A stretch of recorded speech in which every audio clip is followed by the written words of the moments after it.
So before we actually get into today's video, I want to talk to you guys about JerseyFIFA.com, because as you can see, they have hooked me up with a load of fresh shirts for this year's World Cup. I've got the England home kit, the England away kit, and also a nice little retro shirt. And you can do exactly the same if you head to JerseyFIFA.com using the link in the description down below.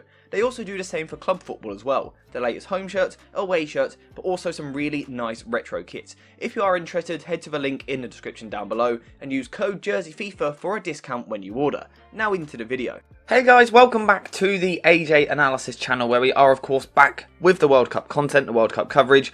And today we are talking about a 1-1 draw between Spain and Germany. Now, typically on the channel I don't tend to cover draws, especially low scoring draws. But for me, despite the draw, despite the fact that it was quite a tight game at times, from a tactical and a technical point of view, I think this is the best game that we've seen at the tournament so far. I think it's the best game we'll see during the group stage, so I thought we might as well cover it. Because, for me, we saw in this game why I think both of these teams can win the tournament. Now, that might sound like a slightly odd thing to say after a draw, and especially after the fact that Germany lost their opening game of the group to Japan. However, do I think either of these squads are the best? No, I think there are better squads in the competition. But the managers, from a tactical point of view, for me, are a level ahead of everything else at this particular tournament, which is why I think these teams have the chance to win it, especially with some of the great young players that they have. But in terms of this game, and kind of why I'm saying this, why I think they were both impressive tactically, let's kind of get into it.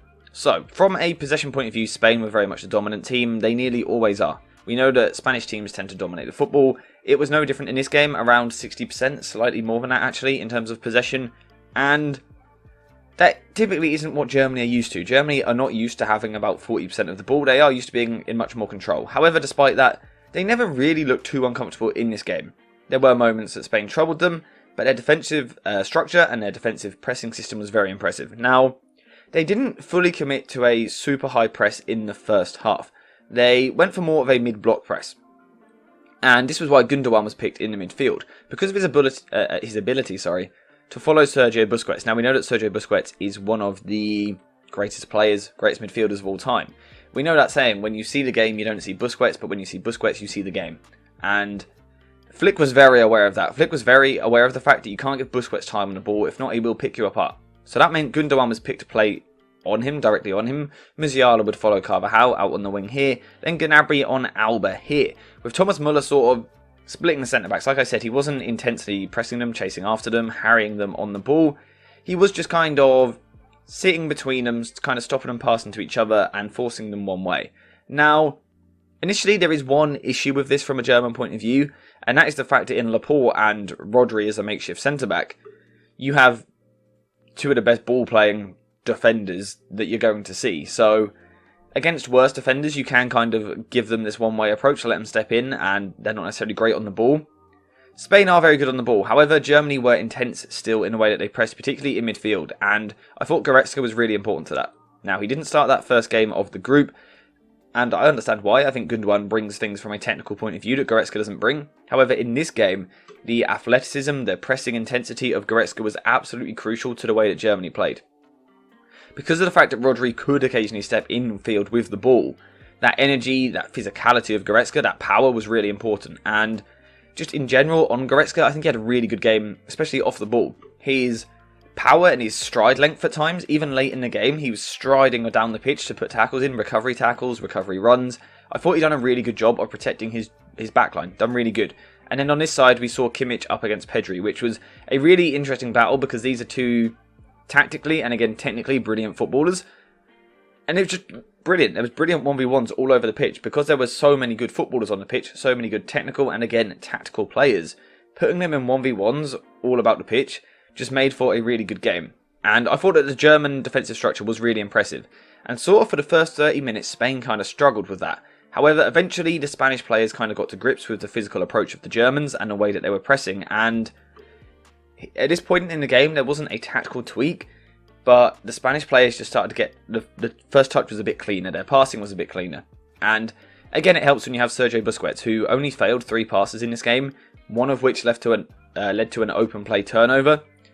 For the intensity that this match was played with, for someone to play holding midfield and only misplace 3 passes in a team that had over 60% possession is absolutely outrageous. Because like I said, Gundogan was literally man-marking him. So to be man-marked and to get that pass completion off is just an absolute joke. Anyway, as I was saying, whilst the German press was good, these Spanish footballers are technically a level above the rest, and yes, at times they did struggle to progress the ball down the centre of the pitch. However, they had a lot of technical quality in these wider channels here, with the likes of Alba, Pedri and Olmo down this side, and then Gavi and Carvajal down this side. Not Torres so much because I don't think he had a very good game, but this technical ability just allowed them to knit passes together and work their way forward. However, for the first half, I thought that Germany were just very impressive defensively, and it was a bit of a stalemate. Spain had the ball, showed some good technical moments, some nice passing around the corner, but they couldn't really create anything. They didn't really have anyone running in behind. At times, Asensio, of course, playing as a false nine, would come deeper and kind of drag Sula, and if you look at the average positions, Sula was the slightly higher of the two defenders. I think if Spain had had someone like Ferran Torres on the left-hand side, they could have taken advantage of that with the run in behind the defence, but we didn't see that, and it led to a evenly matched first half. Now, at half-time, we did see a slight tactical tweak from Hansi Flick for Germany, and for me, this was what opened the game up. And what it was, they went from this mid-block press to now a much higher press. Müller would often be sort of on Laporte this side, Musiala would then press slightly narrower than what he was in the first half, and then Ram would come up all the way from left-back, pressing on Carvajal, almost leaving Germany with a back three at times. And like I said, for me, this just opened the game up, because what it allowed Spain to do was trust their technical ability on the ball, play the ball short like so, try and drag the Germans in, try and drag them into pressing them.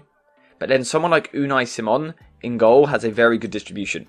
Now, I'll come on to it in a sec, he had some moments where he weren't so good, but playing in this way allowed him to randomly draw Germany on, draw them into the press like so, get them in these areas, and then ping a long ball out to someone like Ferran Torres. Rudiger didn't want to fully come and commit and challenge it because that would leave room for Asensio to run into, and this really allowed Spain to then stretch Germany. And then someone like Gavi could get on the second ball. Germany again now crowd over to this side.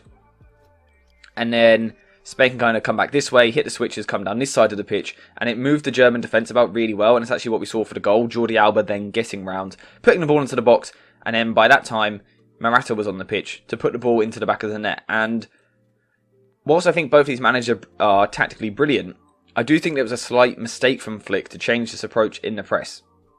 Because it did just leave, it really opened the game up. I don't know that Germany wanted the game opened up, because there's a lot of technical quality in the Spanish team. So, I don't know, it's interesting, because for the neutral, it made for a much better game, because in that first half, if you aren't an enjoyer of the tactical side of things, then it wouldn't have been a great game. Personally, I enjoyed the tactics, so I enjoyed watching kind of those little battles going on, the little chess matches. This opened the game up, and it was quite an interesting decision. Now, as I was saying though, there were times it worked for Germany, because there were times that Simon would give the ball away in these areas, or Laporte would be slack with his touch, or Rodri, and Germany did win the ball back in some really dangerous positions. But for me, I just felt that they lacked a goal scorer. This was something that I was worried about heading into the tournament. Thomas Müller is a decent goal scorer. His World Cup record is very good, but it's not his main game. He's not a true number 9. However, as with the Morata change up the other end, that did change for Germany. They got themselves a number 9 on the pitch. They also brought Leroy Sané on. Now, whilst I was saying about the changes at half-time, from a tactical point of view, maybe didn't work for Flick, these changes now did work. Getting this new 3 behind Füllkrug up top, with Musiala now playing in a much more central position, really worked. I think the other thing that worked in Germany's favour was the fact that Morata, as good as he is, and of course he got the goal, which you would say that's a good substitution, from a defensive point of view, he wasn't pressing off the ball with the same intensity that Asensio does, and even when he's trying to press with the same intensity, he just isn't as agile, he can't turn and follow the man as well as what someone like Asensio can. And this really gave Germany a way into the game. And I think what we saw from that moment was, one, the real quality of Jamal Musiala. He was absolutely brilliant anyway, but moving into this more central position where he could roam about the pitch a bit more, he was absolutely fantastic. But also, the growth of Leroy Sané since he's been working with Julian Nagelsmann at Bayern Munich. Now, Sané has always been a good player. He was brilliant for Manchester City, and he did struggle when he first went to Bayern. However, I think he's adding technical sides to his game that he didn't have before, and his link-up and interchanging play with Musiala was absolutely brilliant, and it's what we saw for the goal for Germany to get back into the game at 1-1. And, like I said, it's a bit of a weird video because we don't have a winner, so I can't talk about how this guy done this and it completely changed the game and won the game for blah blah blah. We can't talk about that. However, what we can talk about is two brilliantly tactical managers going at it and switching things in game, some of which worked, some which didn't. For example, for me, I think the change from Germany to go with the higher press at half-time, I thought it was wrong. I thought they were containing Spain really well initially, and personally I think it cost them a goal. At the same time, Luis Enrique made a really good change. He got Morata on, got the goal, so it looks good. However, then again, on the flip side of that, it affected them from a defensive point of view. As did the fact that they brought Gavi off for Koke. They just lost an intensity in the midfield. And then this let Germany back in the game. And then, of course, the substitution for Germany, they linked up for the goal. So it was a really interesting one. They're both brilliant tactically, and I think there were things they got right, things they got wrong, which makes it really, really interesting.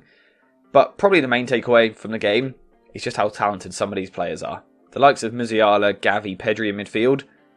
Hopefully we get to see them battling it out on a bigger stage, especially in the Champions League, for the next 10-15 years. They are absolutely brilliant, and that's how I've described this. This whole match felt like a Champions League match. The tactical quality was just higher than anything that we've seen so far at this tournament, and that's why I really enjoyed it and really wanted to cover it. We don't have a winner, so I can't talk to you about Flick's game-changing tactic which won the match, or Enrique's, but what I can talk about is two brilliant sides, led by two of the best tactical minds in the game, especially at international level. And like I said at the start of the video, it's why I think these two teams can win the tournament, just because I think their managers are better than anyone else's. In terms of this game though, they couldn't find a way through against each other, and the group really is in the balance now. So yeah, that's all I've got to say. Let me know what you think in the comments down below. Do you think there was a deserved winner? What subs do you think changed the game? What did you think of the tactical tweaks? Which of these teams do you think will go the furthest in the tournament? And what other games would you like to see me covering on the channel? Let me know what you think in the comments down below. Thank you guys for watching. I hope you have enjoyed the video. And as always, I will see you in the next one.